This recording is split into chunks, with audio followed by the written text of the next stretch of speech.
y en esta oportunidad se va a enfocar la reciente norma dictada referida al beneficiario final, justamente en este tema de lavado de activos, y para lo cual contamos otra vez nuevamente con la presencia ya de una conocida de todos ustedes.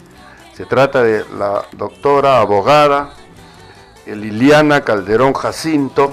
Ella justamente tiene como una de sus especialidades profesionales el tema de lavado de activos, y la vamos a tener ya con nosotros para conversar sobre esta importante norma del beneficiario final en lavado de activos. Por supuesto que la conversación también la va a sostener con nuestra directora general, la doctora Clara Carnero Ábalos, distinguida notaria de Lima, a quien le quiero dar la más cordial de la bienvenida. Doctora, muy buenas tardes. Doctora Jacinto, Liliana Calderón, también muy buenas tardes.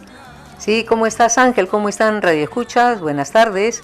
Como dice Ángel, acá tenemos nuevamente a la doctora Liliana Calderón, una especialista en el tema de lavado de activos que ha estado últimamente capacitando a los registradores públicos en este tema tan importante y de tanta actualidad. Acaba de salir una norma el 2 de agosto, es decir, hace escasamente 2 días, pocas personas la han comentado, ahora la queremos comentar nosotros, así que ustedes pueden inmediatamente llamar para hacer cualquier pregunta al respecto.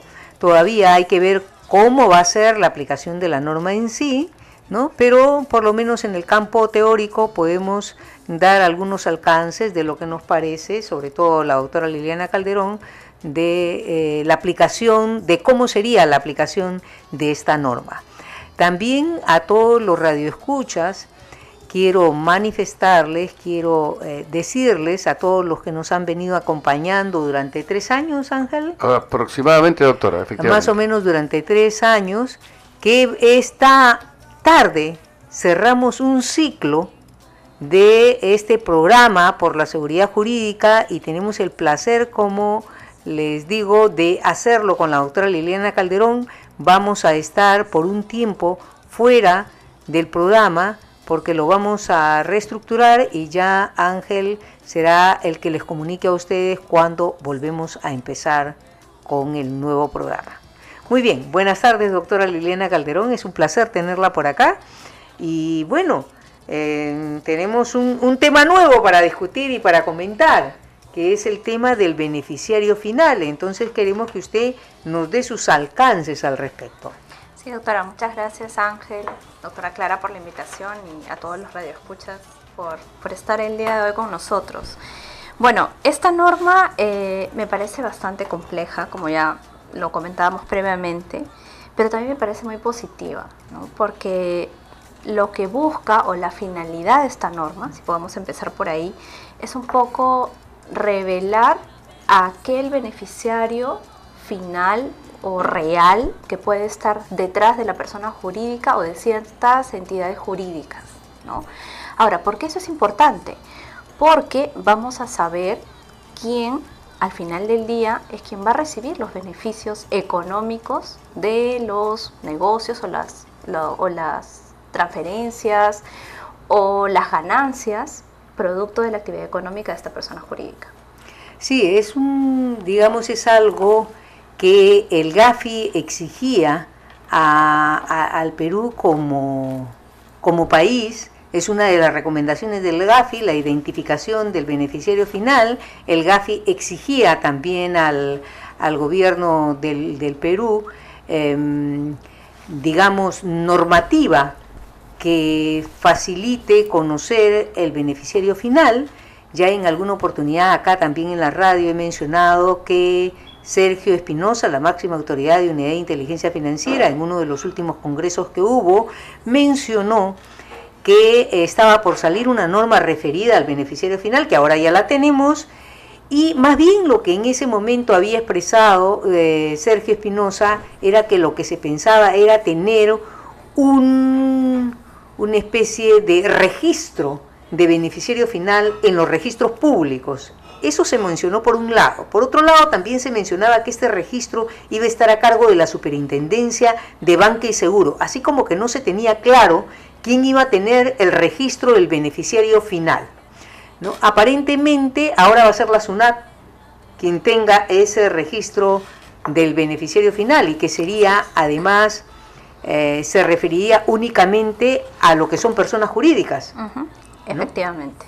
¿No? Entonces, bueno, acá por ejemplo, y es también, y es que es también importante comentar que es una exigencia del OCDE o de la OCDE, porque nosotros como país estamos queriendo ingresar al Organismo de Cooperación para el Desarrollo, para estar entre los primeros países del mundo, que ha ingresado Colombia, ha ingresado Chile, y nosotros no ingresamos. Otra cosa que quería comentar es que en este momento nosotros estamos con la evaluación del Gafi, y no sé hasta qué punto vamos a poder salir bien de la evaluación del Gafi, aún con todas las normas que se están dando sobre, por ejemplo, beneficiario final, por ejemplo, medios de pago, que es otra norma que ha salido recientemente, la norma de las cooperativas. Es decir, el gobierno está haciendo lo imposible para cumplir con las normas del Gafi, para cumplir con las normas de la OCDE o del OCDE.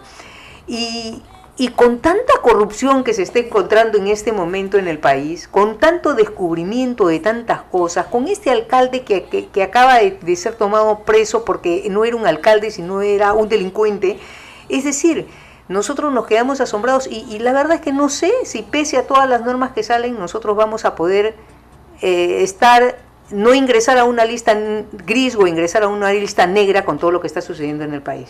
No, sí, y la verdad es que llama mucho la atención porque aparentemente en el campo formal estamos avanzando a pasos muy acelerados con toda la implementación, con todas las normas, con el reglamento de esta norma que ya se viene en 120 días, que no es poco tiempo, pero por otro lado vemos que en la realidad las cosas están totalmente mal. Eso es importante.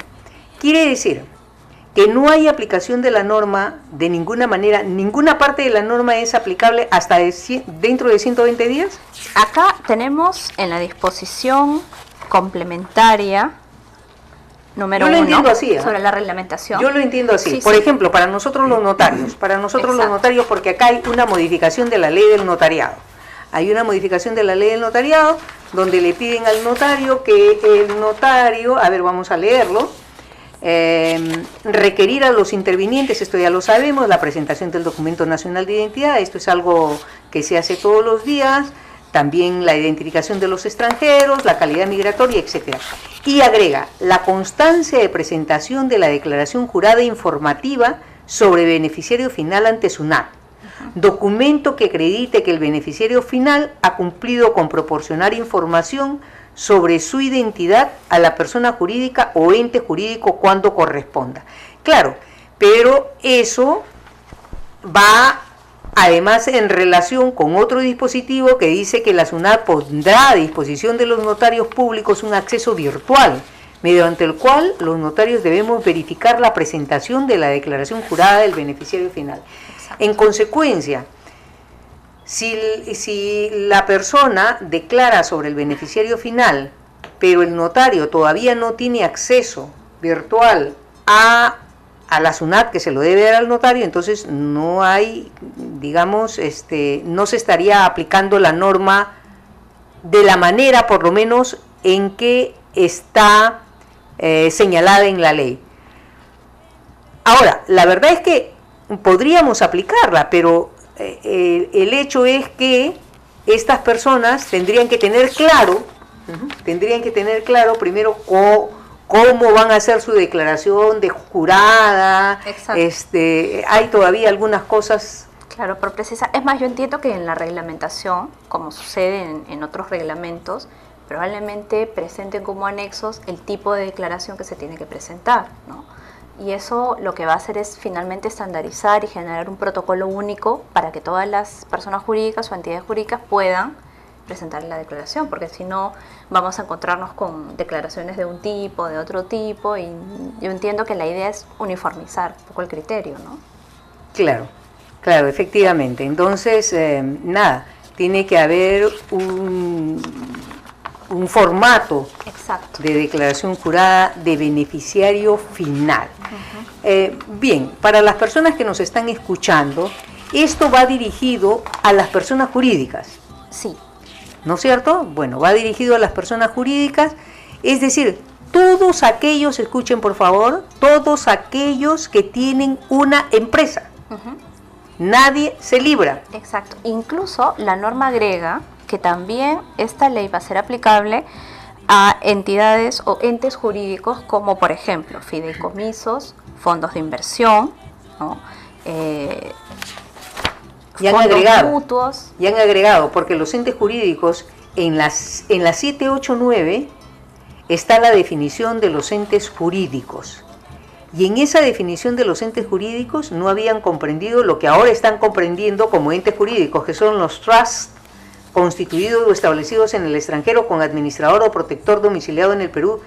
Consorcios sí, los consorcios estaban comprendidos, pero han agregado aquí estos trusts. Claro, es más, incluso hablan de, en otros tipos de entes jurídicos, beneficiario final, cuando el beneficiario final es la persona natural que ostenta una posición similar o equivalente a las mencionadas en A, y en caso de trust constituido de acuerdo. Es decir, el espectro es bastante amplio, ¿no?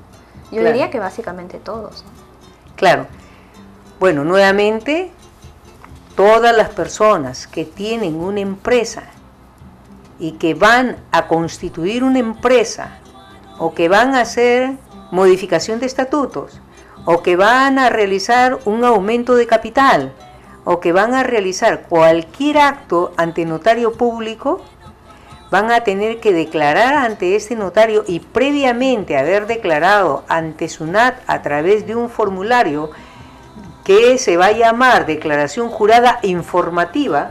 Así es. De beneficiario final, previamente quién es el beneficiario final. Pero además, esta norma, doctora Liliana Calderón, da algunas pautas de quiénes podrían ser los beneficiarios finales. Sí, así es. Desarrolla con bastante detalle el artículo 4 cuáles son los criterios que tenemos que tener en cuenta para determinar quiénes deben ser considerados beneficiarios finales, ¿no? Por ejemplo, ¿no? Nos dice, la persona nos dice, los siguientes criterios determinan la condición de beneficiario final de las personas jurídicas. Y hay un inciso, el 4.2, que nos habla de los criterios para determinar la condición de beneficiario final de los entes jurídicos. Digamos, lo han separado. Pero, ¿qué nos dice con relación a las personas jurídicas? ¿O qué criterios en todo caso tenemos que emplear? Para empezar, cuando la persona natural, que directa o indirectamente, a través de cualquier modalidad de adquisición, posee como mínimo el 10% del capital de una persona jurídica. Entonces, si podemos identificar a la persona natural que cuente con este mínimo del 10% de capital, podríamos decir que esta persona es beneficiario final. Exacto, califica como beneficiario final. Califica como beneficiario final. Claro, pero finalmente, porque inclusive las personas que constituyen una empresa, cuando les digan, usted tiene que dar la declaración jurada de beneficiario final, se van a quedar en la luna, ¿no? O sea, ¿a qué se refiere eso? ¿Qué cosa es esto del beneficiario final? Porque no todos los empresarios leen ni tienen conocimiento de las normas legales. Nosotros entendemos que en la SUNAT, ¿no? Primero, el primer filtro vamos a hacer nosotros, los notarios, porque cuando lleguen a nuestros oficios notariales y pretendan realizar un acto jurídico, nosotros le vamos a decir primero, ¿ha hecho su declaración de beneficiario final ante SUNAT? Entonces nos van a preguntar ¿y qué cosa es eso de la declaración del beneficiario final?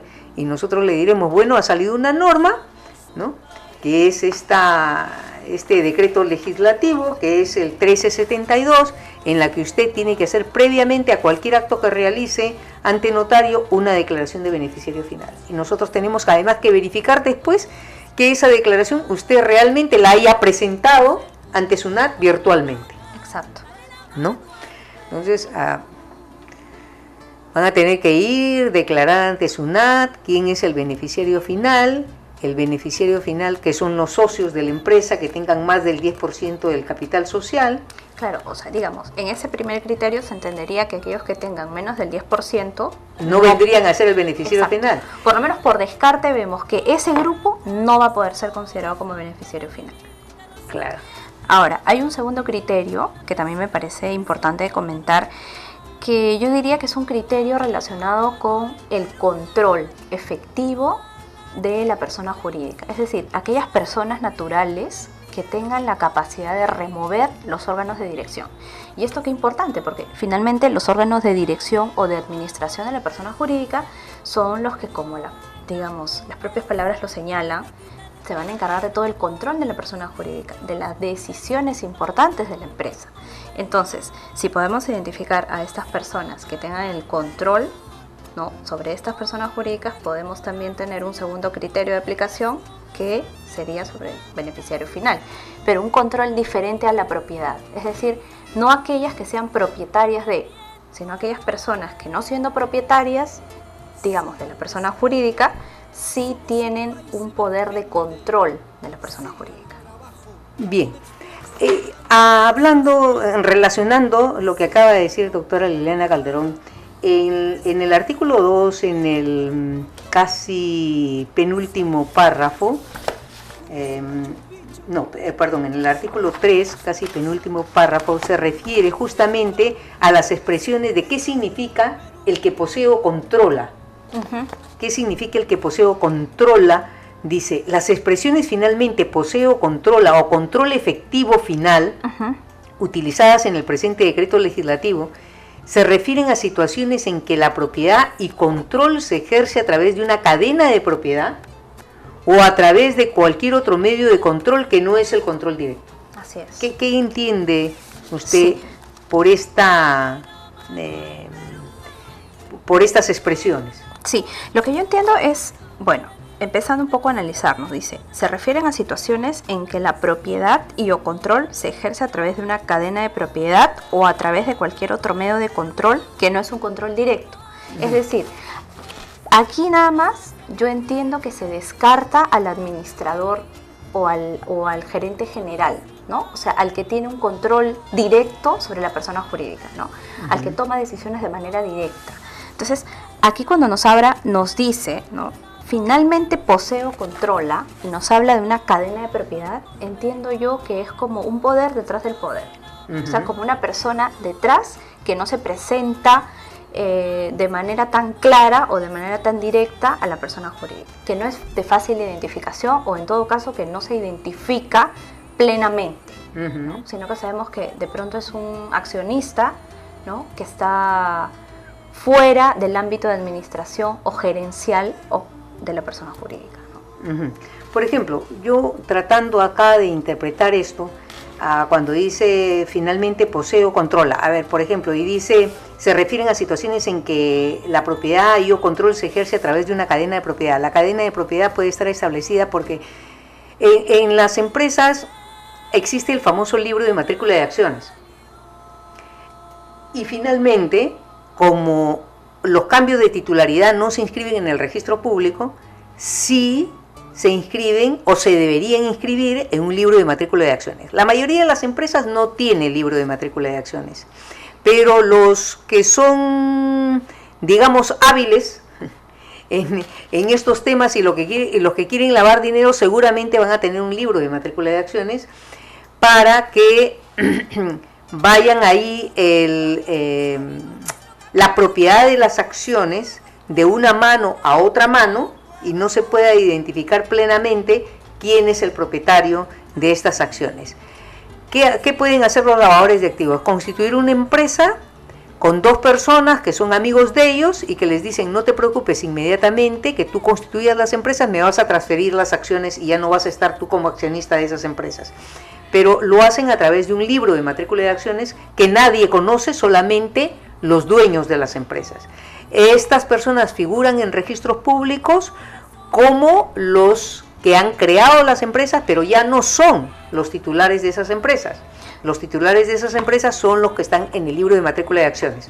Además, puede haber ahí una transferencia de acciones que como digamos, lo vuelvo a repetir, está en el entorno privado de esa empresa y no está en el entorno público. Es más, cuando hay transferencia de acciones y se pretenden inscribir en registro público lo que hace es denegar ese pedido por cuanto los nuevos titulares de una empresa a salvo que sean una sociedad de responsabilidad limitada o una IRL, no son susceptibles de inscribirse en registro público. Claro, no hay una obligación de inscripción, entonces esa información no es pública y no tiene por qué conocerse, pero además directamente no hay mecanismo de conocimiento salvo que una autoridad lo exija, ¿no? Exija la develación de esa información. Así es, así es. Entonces, ellos, por ejemplo, no tienen esa información, ¿no? Acá estaría tratando de aclarar quiénes son los que poseen o controlan para que más o menos lo tengan claro quiénes son los empresarios, ¿no?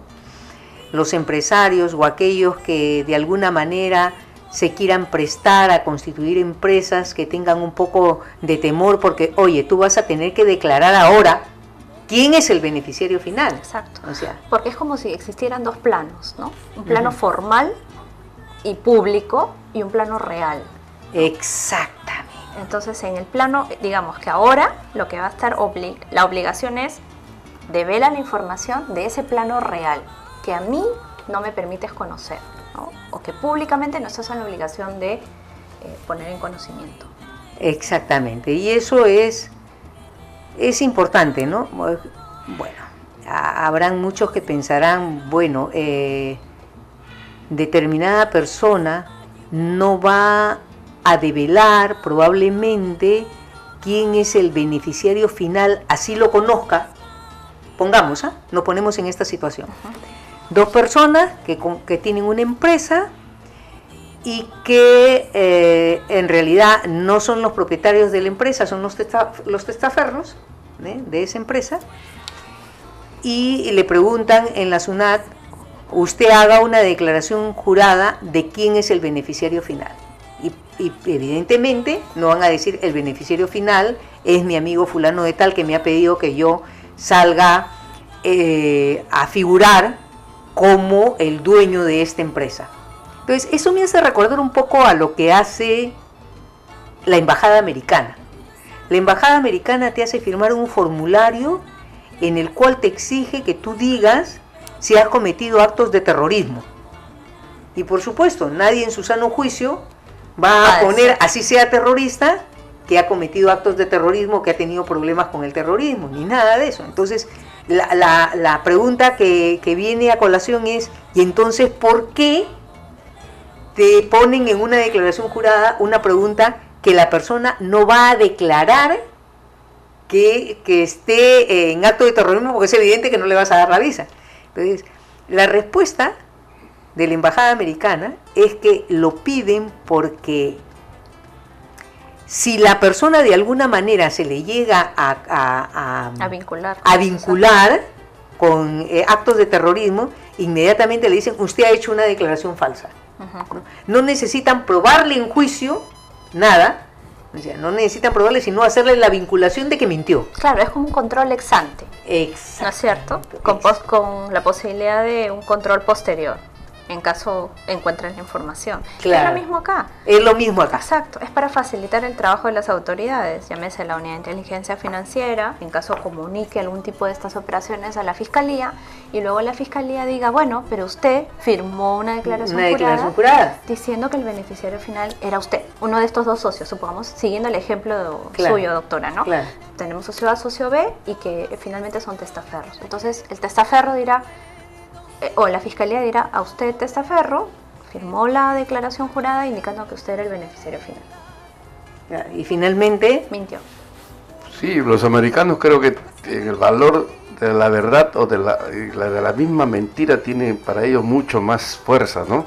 Acá es lo muy común mentir y no pasa nada, pero allá, como usted dice, doctora, lo hacen para saber si miente, si dice la verdad, ¿no? Hacen esa pregunta. Y para ellos tiene mucho peso la verdad y también la mentira. Esa es la diferencia con nosotros. Claro. Claro, y además que van a ayudar a las autoridades a la fiscalización, a la investigación del delito, ¿no? Porque va a ser incluso un indicio que va a tener la fiscalía de que aquí se está cometiendo un delito de lavado de activos. Claro. Y hay un artículo 8, el 8.3, que señala de comprobarse la falsedad sobre la información declarada Respecto del beneficiario final, se impondrán las sanciones previstas en la normativa sectorial cuando corresponda, sin perjuicio de iniciarse las acciones penales a que hubiera lugar conforme a las normas penales. Claro, hay un delito que es el artículo 411 que tipifica la falsa declaración en procedimiento administrativo.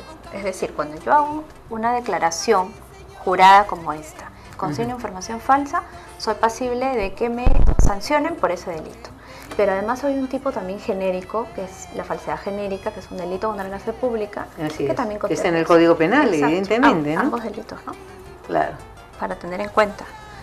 Doctoras, hacemos, si me lo permiten, una pausa, ¿qué les parece? Claro, claro que sí. ¿No? Analizando esta interesante norma que recientemente ha sido dictada por el gobierno, relativa al beneficiario final en el tema del lavado de activos por parte de nuestra invitada especial, la doctora Liliana Calderón, y también, por supuesto, con la participación de nuestra distinguida directora del programa, la doctora Clara Carnero Ábalos, notaria de Lima. Vamos a retornar, hacemos una pausa, amigas y amigos, aquí en Por la Seguridad Jurídica. Corazón de Lima, Plaza Mayor. Corazón de Lima, Plaza Mayor. Corazón de Lima, Plaza Mayor.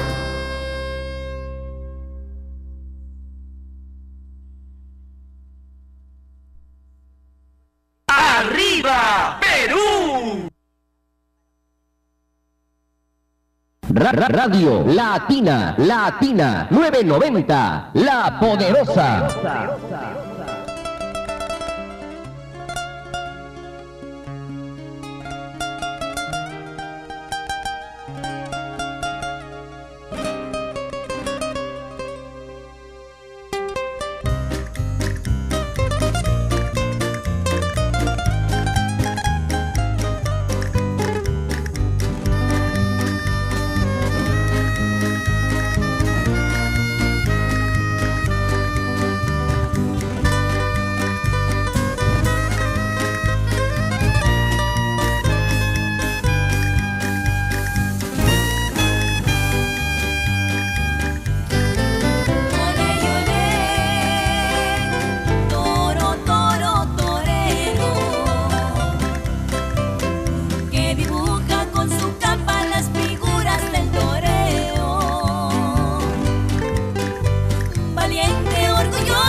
Un movimiento y un pase de espalda se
Continuando con el enfoque sobre la reciente norma dictada en relación al beneficiario final en lavado de activos, en el análisis de las doctoras Clara Carnero y Liliana Calderón Jacinto. Sí, Ángel, hay mucho para analizar todavía respecto al beneficiario final. Estamos haciendo un primer análisis porque acaba de salir la norma hace 2 días. En la práctica se verá realmente cómo va a funcionar esto, ¿no? Pero estamos tratando de decirle acá al público que nos escucha más o menos cuál sería el alcance de esta norma, ¿no? Tenemos acá el artículo 6 para comentar, doctora Liliana Calderón. Sí, justamente conversábamos que este artículo es importante porque conceptualmente nos trae un término que merece nuestra atención. ¿Qué nos dice este artículo? Nos habla de aquellos mecanismos que las personas jurídicas o los entes jurídicos tienen que adoptar. ¿Para qué? Para obtener la información y conservarla. Entonces nos dicen que las personas jurídicas van a tener que implementar un procedimiento interno que comprenda mecanismos razonables para obtener y conservar la información. Eso en primer lugar me lleva a pensar que lo más sencillo va a ser digitalizar la información para poder tenerla de acceso rápido y preciso. Pero ¿qué otra cosa importante nos dice este artículo? ¿Qué cosa se entiende por información adecuada y precisa? ¿Por qué? Porque la información que se tiene que brindar a las autoridades va a tener que tener 2 condiciones. Adecuada por un lado. ¿Y qué cosa nos dice? ¿Qué se entiende por información adecuada? Cuando la información es suficiente, relevante y válida. ¿Y qué se entiende por información precisa? Cuando la información es concreta, inequívoca y desprovista de ambigüedades. Claro, no sé, pienso que quizás el inequívoca y desprovista de ambigüedades pueda referirse a que, oye, tú no me puedes declarar primero que tu estado civil es de, qué sé yo, a ver, es de divorciado y a los meses volverme a presentar una declaración jurada en que tu estado civil es de soltero. O sea, ¿cómo pudiste ser soltero si antes fuiste divorciado? O sea, se supone que ya fuiste casado, ¿no? O, qué sé yo, o me dijiste en esta primera declaración que tu profesión era abogado, y ahora me estás diciendo que tu profesión es de contador. O eres abogado y contador, y me lo debiste haber dicho desde un primer momento, o ¿qué eres? ¿Eres abogado? ¿Eres contador? ¿Cuál es la verdadera profesión que tienes? Exacto, ¿no? Pero incluso podríamos ir un poquito más allá, porque podríamos pensar que estas categorías que nos señala la norma, de repente el reglamento nos va a decir que se tiene que develar todo el tracto sucesivo, por ejemplo, de lo que conversábamos en el bloque anterior con relación al libro de matrícula, ¿no? O sea, que tenga que decir, que tenga la persona jurídica que tener informar todo eso. Claro, que tener un registro de quiénes fueron todos los titulares de esa empresa. Exacto. ¿No?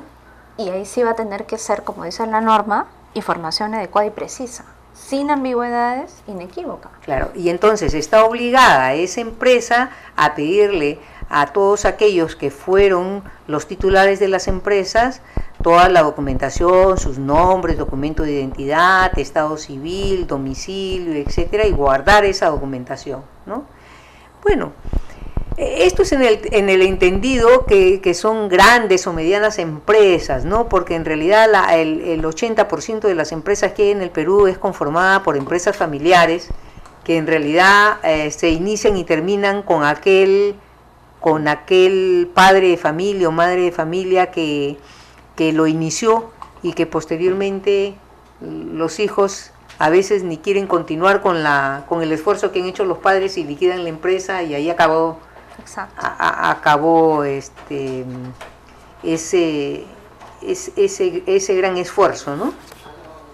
Bien, hay más todavía acá referido. Bueno, acá tenemos el tema que en la disposición complementaria y final, que esto va a ser objeto de un reglamento que se va a expedir en un plazo, menciona la misma norma, no mayor de 120 días.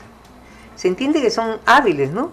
Hábiles. Son días hábiles, entonces los 120 días van a ser un poco más de 120 días, ¿no? O sea, serían como unos 5 meses, tal vez, ¿no? Cuando se expida la norma como máximo, ¿no? A fin de regular, dice, el detalle de información que se debe recolectar y declarar sobre el beneficiario final. O sea, está clarísimo que todavía ellos no tienen claro o no han precisado cómo van a recolectar esa declaración del beneficiario final, ¿no?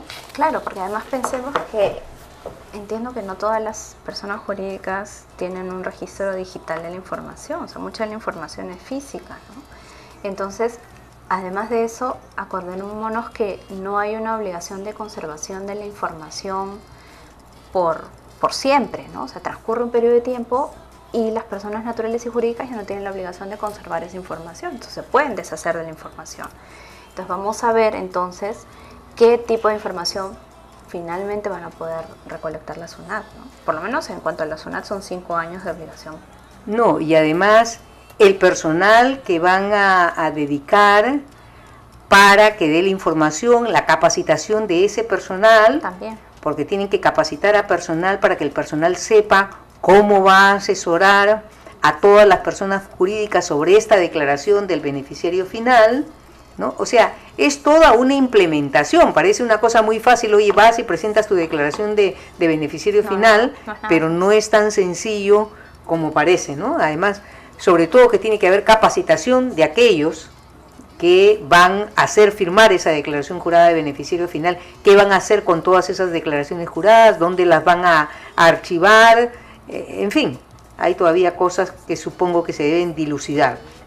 También menciona acá, doctora Calderón, en una disposición complementaria y transitoria única, en el párrafo 2, señala los sujetos obligados que a la fecha de entrada de la vigencia del presente decreto legislativo cuenten con oficial de cumplimiento designado o cuenten con solicitud en trámite para su designación, deben presentar a la UIF la constancia de presentación de la declaración jurada de beneficiario final dentro de los 30 días hábiles siguientes a la fecha establecida para su vencimiento. Como decíamos acá, primero entonces habría que esperar el reglamento que salga dentro de 120 días y de ahí contar los 30 días que señala esta norma, porque en este momento no es de aplicación. Y claro, por ejemplo, sujetos obligados, yo soy un sujeto obligado como notaria, los abogados como profesionales son sujetos obligados, los contadores y todas las personas jurídicas que están señaladas en la 27693, entre los que están los agentes inmobiliarios, las empresas mineras, los constructores, las agencias de viaje, etcétera. Entonces todas ellas, los casinos, después de 120 días más 30 días hábiles más, pero mira, acá hay una diferencia, acá sí mencionan días hábiles y en los 120 días no mencionan días hábiles, y no sé si interpretarlo como si estos 120 días son naturales porque no han mencionado los días hábiles. Yo pienso que son hábiles de todas maneras, sí. Pero de todas maneras acá hay una distinción. Entonces, claro, yo por ejemplo tendríamos nosotros, yo como sujeto obligado, que dar una declaración jurada de beneficiario final, y acá el beneficiario final pues soy yo, la misma notaria o el Exacto. mismo abogado o el mismo contador. O sea, más información para UIF, ¿no? Que en realidad no sé qué va a hacer con tanta información. Y a propósito de esto, a propósito de no sé qué va a hacer con tanta información, justamente en un evento que hizo el Colegio de Contadores, invitó a un funcionario de Unidad de Inteligencia Financiera, el señor Luyo, un analista en realidad, y él mencionaba que toda la información que le llegaba de los sujetos obligados, el RO, mensual, en realidad ellos no lo revisan. Ellos no hacen ninguna revisión de ese RO, sino cuando les reportan una operación sospechosa. Recién cuando les reportan una operación sospechosa, ellos pueden acceder. Claro, ellos pueden empezar a mirar los RO de esos sujetos obligados o no. Porque muchos sujetos obligados pueden pensar, esto pensaban también algunos colegas notarios, si a mí se me pasa una operación sospechosa, bueno, yo no tengo la culpa. Pensaba el notario, yo no tengo la culpa porque igual yo le he informado a él mi RO mensualmente y si Unidad de Inteligencia Financiera no se ha podido dar cuenta de que hay ahí una operación sospechosa, bueno, ya pues si ni ellos se dan cuenta, yo tampoco me doy cuenta, pero no es así, porque tú estás como sujeto obligado, valga la redundancia, a detectar esa operación sospechosa, porque ahora lo tengo claro, Unidad de Inteligencia Financiera no verifica nada, No. hasta que tú no le comuniques que hay una operación sospechosa. Claro, es más, y el oficial de cumplimiento que no comunica la operación sospechosa, sea de manera dolosa, es decir, adrede, o de manera culposa, digamos, negligente, ¿no? Si queremos utilizar una palabra coloquial, es responsable penalmente. Si no Es lo responsable hace. penalmente, de acuerdo. Eso se Que está tiene esa hablando. carga adicional de verificar y comunicar las operaciones sospechosas. Sí, se está... Él disculpe. tiene además como una suerte de protección digamos, tiene el deber de cuidado, tiene que seguir una diligencia debida, porque esa es su función, ¿no? Para detectar o no las operaciones sospechosas. Sí, porque yo leí un artículo de que se estaba criticando a algunos bancos, ¿no? Los oficiales de cumplimiento que tampoco parece que están cumpliendo cabalmente con su función. No, claro, pero ¿No? además no olvidemos que digamos que la cantidad de información que reciben es increíble, Abrumadora, ¿no? y Y no ahora les da. más todavía, más información que detectar. Claro. Ellos tienen cantidad de información de todos los sujetos obligados, ¿no? O sea, y entre ellos hay que contar todos los que reciben de las entidades financieras, cooperativas, notarios, que somos los que más concentramos toda esa información. Entonces, no debe ser nada fácil para ellos. Y bueno, acá establecen también las sanciones, ¿no? Las sanciones que evidentemente no son pocas, hay todo un cuadro de sanciones de acuerdo al Código Tributario. Es toda una tabla de infracciones de acuerdo a estos artículos que hay en la norma. Sí, incluso acá como uno ya de las últimas modificaciones en la disposición quinta, ya está casi está, digamos, al final de esta norma, el artículo 3 que se ha modificado, dice, de los sujetos obligados a informar. A eso iba a ir. Se ha modificado ahí la 1249 en realidad. Sí, exacto. Se ha modificado la 1249, el decreto legislativo 1249. Bueno, pues esta vez no se ha modificado con un reglamento, como ha sido en el caso anterior, el tema del secreto profesional se modificó con un reglamento, que es el 789. Aquí se ha modificado el decreto legislativo con otro decreto legislativo. Exacto. ¿No? Sí. Entonces, aquí, por ejemplo, de los sujetos obligados a informar en lo que se refiere a los abogados y contadores públicos colegiados, ya no menciona a aquellos que actúen en sociedad. Exacto. Por ejemplo, dice los abogados y contadores públicos colegiados que de manera independiente, Tal cual. o sea, todos los que lo realizan de manera independiente. Y yo creo que se habían dado cuenta de que en sociedad no era un término apropiado. Porque Exacto. Porque era lo que comentábamos la vez pasada, claro. en relación a la CIRL, por ejemplo, ¿no? Exactamente. Entonces ahora ya está claro que la CIRL definitivamente sí, ¿no? Definitivamente. Y yo creo que ellos se han dado cuenta con la consulta que se ha hecho. Exacto. La consulta que se les ha hecho los ha aclarado y ha dicho no, acá hay que incluir a todas las personas jurídicas, ¿no? Y era lo que conversábamos la vez anterior, ¿no? Que entendíamos que ese era el espíritu de la norma, ¿no? Que básicamente estén comprendidos todo el universo, ¿no? Exacto. Pero obviamente si queremos tener una aplicación de la norma responsable y razonable, si hablaba de sociedades, no podíamos extenderlo a la CIRL. No se podía extender, es más, lo habíamos acá hablado con el que fue casi el fundador de Unidad de Inteligencia Financiera, con el doctor Hamann, y dice, definitivamente las CIRL no están comprendidas. Exacto. Porque no es una sociedad. Exacto. Pero ahora está clara la norma, la han modificado y ya se refiere a todas las personas jurídicas cuyo objeto social es la prestación de servicios jurídicos, legales y o contables que realizan o se disponen a realizar. Entonces, a ver, hagamos esta distinción. Que realizan o se disponen a realizar quiere decir que aun cuando no estuviese realizado ningún acto, tendrían que informar. Tendrían que informar. Claro, y me pongo a pensar en el ámbito de la consulta. En el ámbito de la consulta inclusive. Que es muy frecuente, claro, para los en el abogados, ámbito de la por ejemplo, consulta, ¿no? Que te busque un cliente y te diga, miren, ¿sabes qué? Tengo este tema. Quiero constituir esta empresa, quiero hacer esto, y simplemente queda ahí, no llegas a concretar el servicio.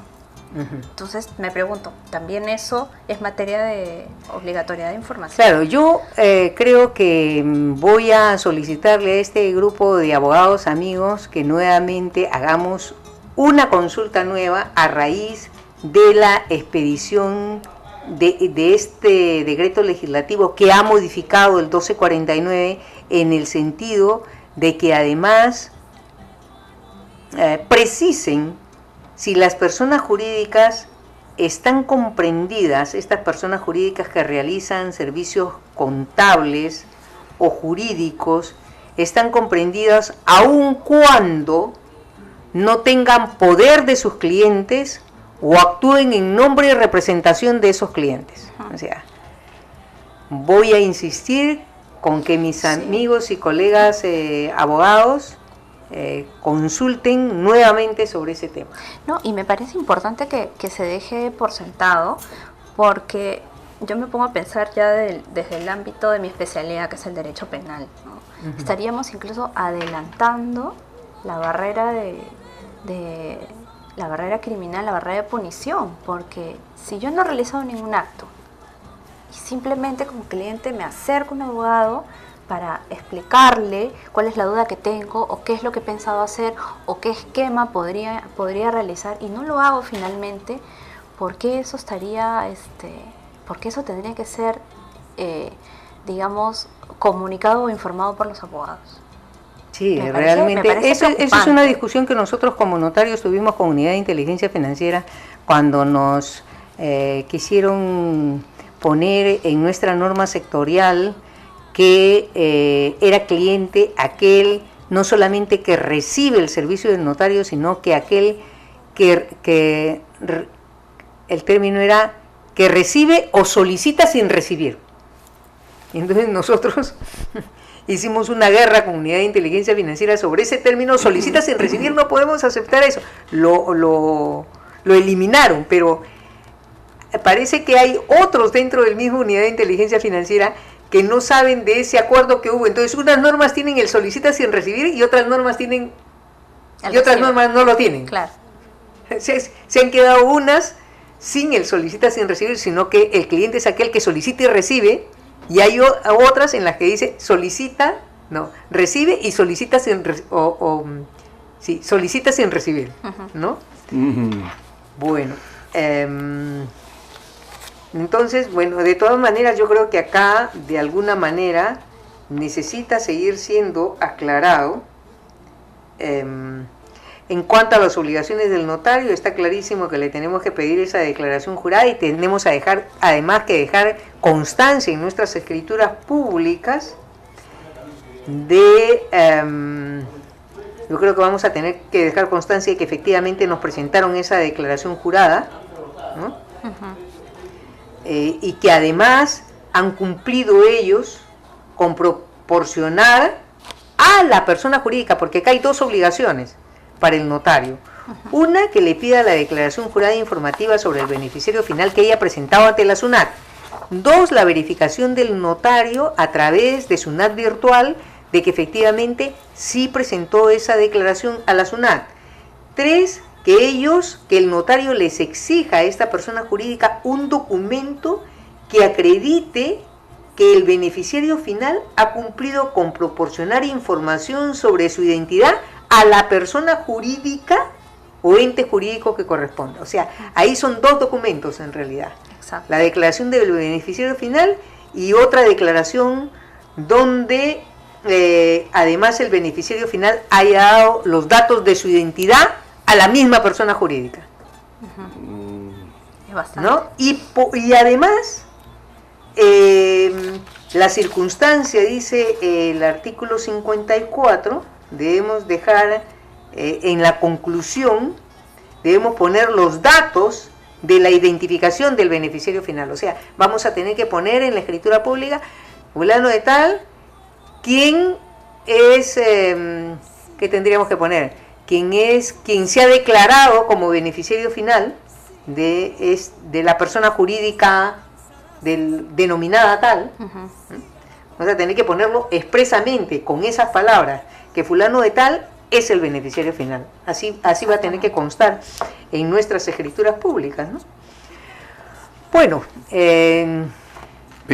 Bien, bueno, en verdad hay que apreciar, me parece, también los esfuerzos del Estado para dotar al país de un cuerpo legal, ¿no? Como ustedes lo están analizando, bastante frondoso, por cierto, y complicado también, pero como dice también la doctora, se advierte aparentemente una contradicción, porque por un lado las leyes salen, pero sin embargo se descubre la corrupción y todo eso, pero hay que ver las cosas con optimismo, porque a buena hora más bien de que se esté descubriendo la corrupción y sobre todo que se esté sancionando, que es lo que no sucedía hace muchos años. Exacto. Sí, y yo quiero comentar algo más. También ha salido ahora último, lo comenté al inicio, otras normas que tienen que ver con todo el tema de lavado de activos, y entre esas normas están los medios de pago, porque lo que se quiere es formalizar la economía y evitar el lavado de activos. Y en esas normas sobre medio de pago, nosotros los notarios la tenemos que aplicar, si no me equivoco, es a partir del 21 de agosto, ya la norma salió hace algún tiempo, pero que se va a aplicar recién. Y en esta aplicación los notarios tenemos que pedir, cuando haya una compra-venta, un aumento de capital, una adquisición vehicular, que tengan que presentar el medio de pago. El medio de pago significa el cheque, que ya no estipulan que sea de gerencia, ya no lo han mencionado así. Un cheque dice simplemente transferencia, depósito en cuenta, es decir, todo lo que significa y puedan ser medios de pago. Y dice, si no, el notario no lo elevará a escritura pública. Pero ahí se nos queda en el tintero una serie de compras-ventas, por ejemplo, anteriores, de cooperativas, de asociaciones que han adjudicado hace mucho tiempo, que no se ha regularizado. En fin, hay todavía todas esas compras-ventas, y en la cual esta gente no tiene medios de pago, no tiene cómo acreditar, no va a tener cómo acreditar ante el notario que efectivamente sí pagó. Y entonces, ¿cómo vas tú a formalizar la economía si efectivamente justamente el título de la norma es que es para formalizar la economía, si no puedes formalizar a estos que hace tiempo que compraron esta propiedad, pero que no pueden acreditarte el medio de pago porque no tienen el medio de pago? Y creo que lo que se ha quedado hoy día, en la reunión que ha habido en el Colegio de Notarios, hoy día sábado, para interpretar este dispositivo, es que exista, digamos, una fecha cierta. ¿Y cuál sería la fecha cierta en el caso de estas personas que compraron a través de una asociación, de una cooperativa? La fecha cierta consistiría en que ellos tengan pagado el HR y el PU que les da la municipalidad, ¿no? Pagada el alcabala en su debida oportunidad, y entonces ya es un documento que les da el Estado, que por lo menos acredita que acredita por lo menos que efectivamente ellos compraron o adquirieron la propiedad con anterioridad a la dación de la norma y en consecuencia no tendrían por qué acreditar un medio de pago. Claro, debe haber una moratoria, ¿no? Porque si no, ¿cómo esos se van a formalizar? Claro, Muy bien. claro, efectivamente. Muchísimas gracias, doctora Clara Carnero. Agradecerle también por su gran contribución que nos ha brindado a lo largo de los últimos 3 años, ¿no? Para generar una conciencia jurídica en el Perú y de defensa irrestricta también de los derechos humanos y de los derechos de los ciudadanos, y también una conciencia notarial también. Queremos agradecerle enormemente por su contribución y su aporte a ese esfuerzo que se está haciendo, ¿no? Gracias, Ángel. Desearle Gracias a éxitos ti. y parabienes también en su labor profesional, doctora. Muchísimas Gracias. Y gracias a gracias todos también. nuestros invitados que han estado acá y que nos han ayudado a hacer este programa por la seguridad jurídica, y especialmente a la doctora Liliana Calderón, que la tenemos Así hoy día es. acá, con quien cerramos este primer ciclo, digamos, de este programa por la seguridad jurídica. Muchas gracias, doctora Liliana Calderón. Gracias, doctora Clara, por la Gracias, invitación. muchísimas gracias. Muchas gracias.